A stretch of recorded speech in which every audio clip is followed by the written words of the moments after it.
This is Dave with Taboo Customs. This video today we are going to cover what you can do if you have a 97 to 01 Cherokee and your rear liftgate won't open when you pull on the latch. Now there's two main reasons for this. We'll cover how to get in there and we'll cover how to open it, and then we'll cover those two main reasons, what they are and how to correct those. Now first we'll cover how to get your liftgate open.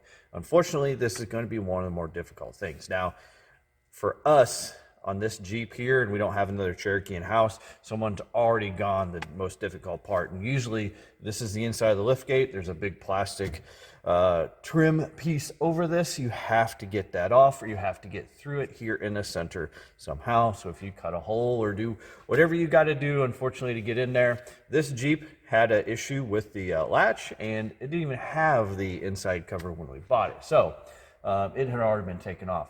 What you have to do is you have to get in here and you have to get to this rod right here. And you can see the little red clip on it, because what you've got to do is you've got to pull that rod up, and that will unlatch the latch down here at the bottom, because the way the latch works is it just pulls up on that rod and that will open your gate. Now, before you do that, sometimes what you might try to do is pushing in on the gate. If this is just an adjustment issue, pushing in on the gate while you try to pull the latch will sometimes allow it to open. However, if it's a case like this one, it's not going to work because the latch is actually broken.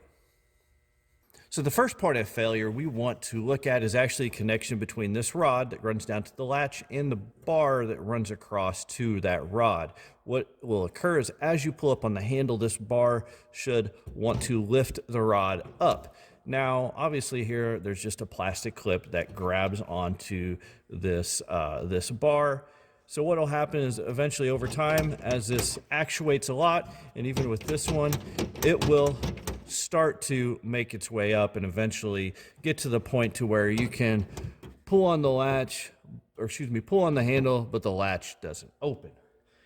What you can do is obviously readjust this down to the correct point.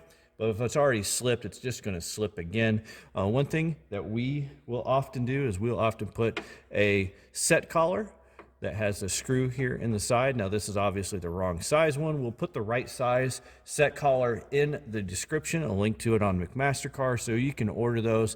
You basically put it over that rod. Once you get it to the right point, tighten down that set screw and it will help hold it in place. Now, as long as you can get it tight enough, it usually will work pretty good, but obviously, there's still a chance that will slip. So you may want to replace the handle and put a set screw on it. Once you replace the handle, that would probably be the best option you have. So let's go to the second failure that we often see. All right, so on the second failure, and what we will often see, and that is the case with this Jeep specifically, is that whenever you pull on the handle on the outside, and you can see this piece moving, there's a piece that's supposed to stick out and push this down. So as it pushes it down, it pulls that rod up on the other end.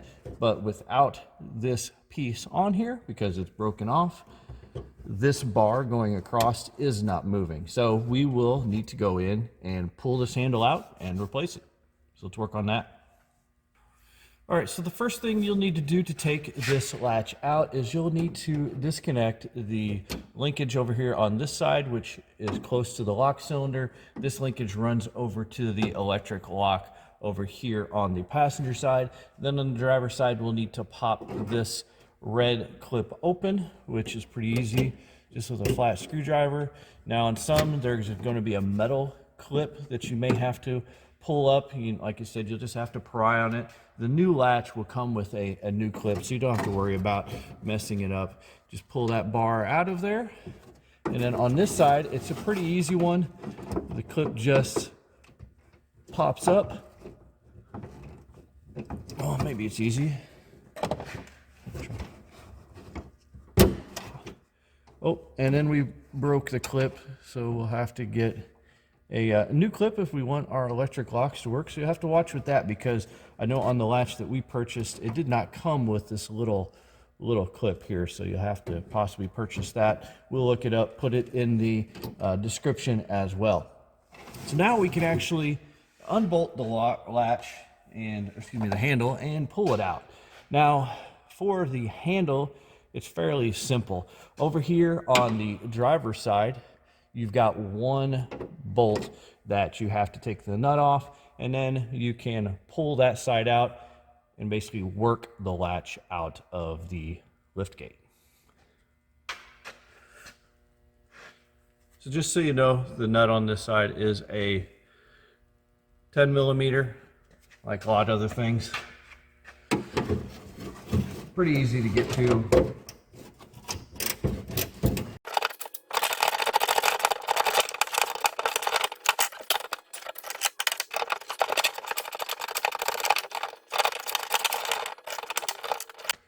So removal of the old latch, we've got the nut off the driver's side here. We've actually supported the liftgate on my shoulder because our struts don't work real well, as you probably have the same issue.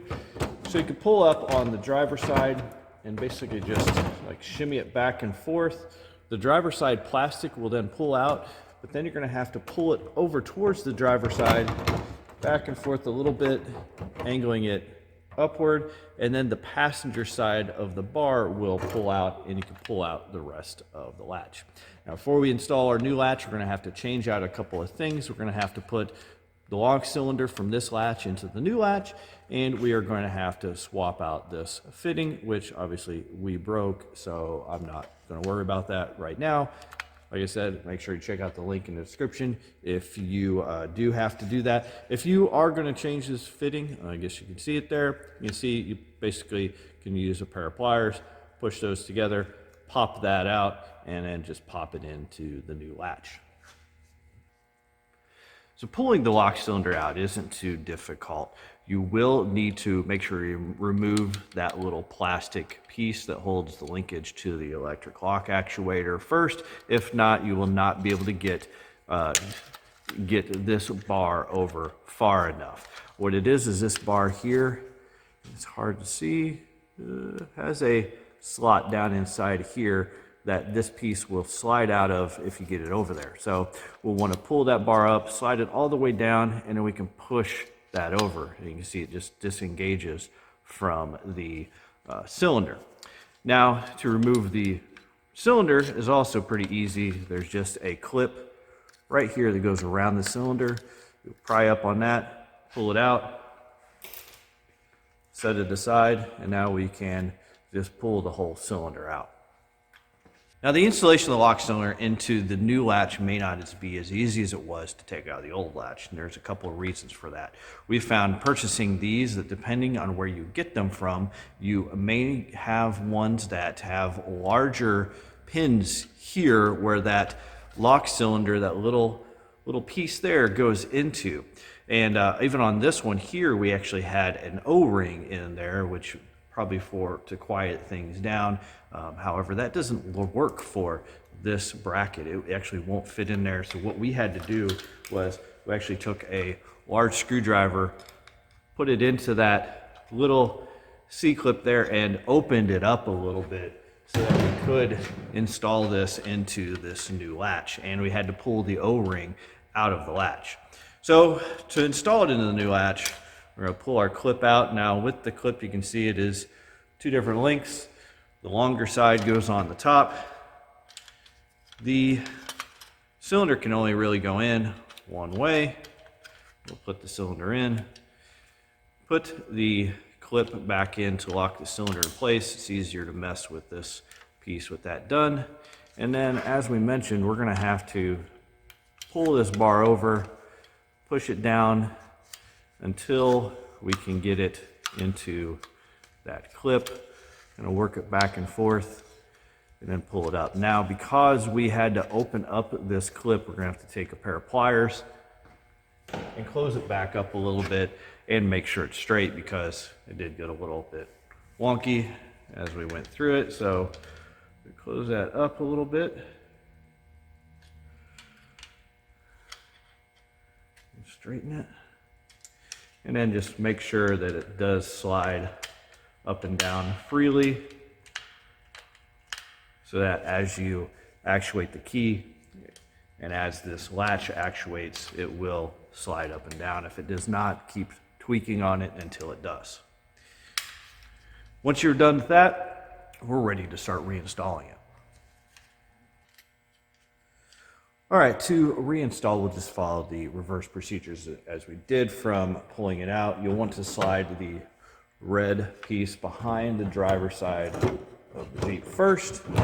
Kind of work, and you push the bar over with your finger so you can slide it into the passenger side. And then for the plastic, you will have to push the passenger side down so that you can get it into the little groove on the passenger side, and then work the driver's side down into it. And now we can put the nut on this driver's side and tighten it down, and then we'll work on adjusting our latch.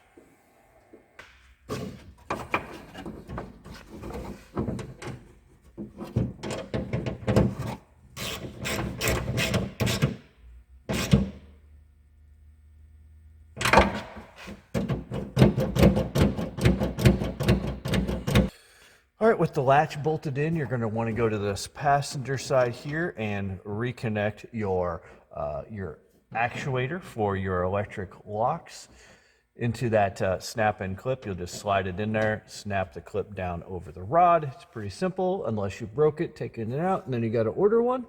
On the driver's side, the critical part of this is going to be connecting the latch down here to the actual bar on the handle. So pull it all the way towards, pull the handle, this bar, all the way towards the driver's side. Pull the rod for the latch all the way up as far as you can get it. We'll open our clip there with a screwdriver, and taking out as much play as we can, basically get that bar as far up into that clip as possible, and then close the clip. So now with it closed, we can test it. And you can see as we pull on the handle on the outside, it pushes this bar down and raises our rod up. Now we'll go ahead, we will close the lift gate and test it a few times. All right, so the lift gate now for us works a whole lot better than it did. One thing to remember, we did not hook up our linkage for the electric locks yet. If you don't have that hooked up, there's a chance that that piece can slide over that way and it will lock, so you'll have to unlock it to be able to open it. Sorry, we did not get to a lot of the interior piece and taking that off. I know a lot of people may be looking for that. Unfortunately, this didn't have it, so we weren't able to show it. But we do thank you for watching, and if you have any questions or comments, you can find us on our website, taboocustoms.com, Facebook, Instagram, or of course here at YouTube or Rumble. So thanks for watching. As always, a like or subscribe is greatly appreciated.